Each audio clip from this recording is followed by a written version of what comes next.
2023चा शेवटचा सूर्यास्त पाहण्यासाठी नागरिकांची समुद्र किनारी गर्दी। नववर्षाच्या स्वागतासाठी पर्यटन स्थळे गजबजली।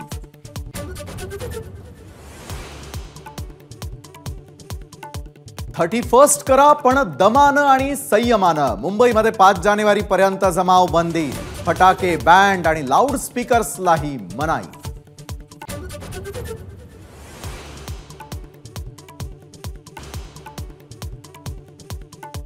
नववर्षाच्या पूर्वसंध्येला समुद्रकिनारी मुंबई पोलिसांच्या सुमारे 16 बोटी तैनात। प्रमुख रस्त्यांवर नाकाबंदी तर तळीरामांवर करडी नजर।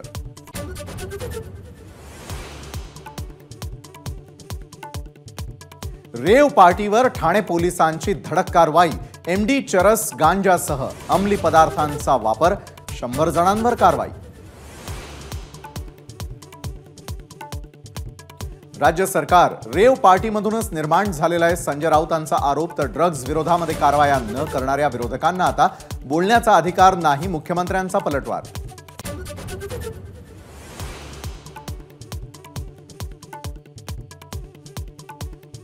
सिंधुदुर्गातील किनाऱ्यावर होणारा पाणबुडी प्रकल्प गुजरातला जाणार। वैभव नाईक यांचा दावा। तर पाणबुडी प्रकल्प राज्याबाहेर जाणार नाही, मुख्यमंत्र्यांची ग्वाही। जयंत पाटील भाजप बरोबर येणार असल्याने मंत्रिमंडळाचा विस्तार थांबला होता। जयंत पाटील शरीराने तिकडे, मात्र मनाने अजित पवारांबरोबरच। संजय शिरसाटांचा गौप्यस्फोट।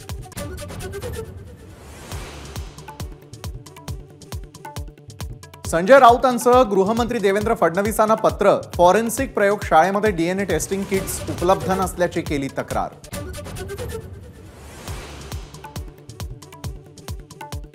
बावीस जानेवारीला सर्वत्र दिवाळी साजरी करा। मंदिर आणि प्रमुख इमारतींना विद्युत रोषणाई करा। मुख्यमंत्र्यांच्या पालिका आयुक्तांना सूचना।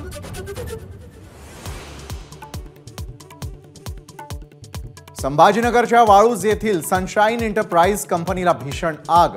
6 कामगारांचा होरपळून मृत्यू। मृतांच्या नातेवाईकांना 5 लाखांची मदत। अकोला जिल्ह्यामधील उरळ पोलीस ठाण्याच्या हद्दीत पोलीस पथकावर दरोडेखोरांचा गोळीबार। परिसरामध्ये नाकाबंदी। कायदा सुव्यवस्थेवर प्रश्नचिन्ह। एबीपी माझा, उघडा डोळे बघा नीट।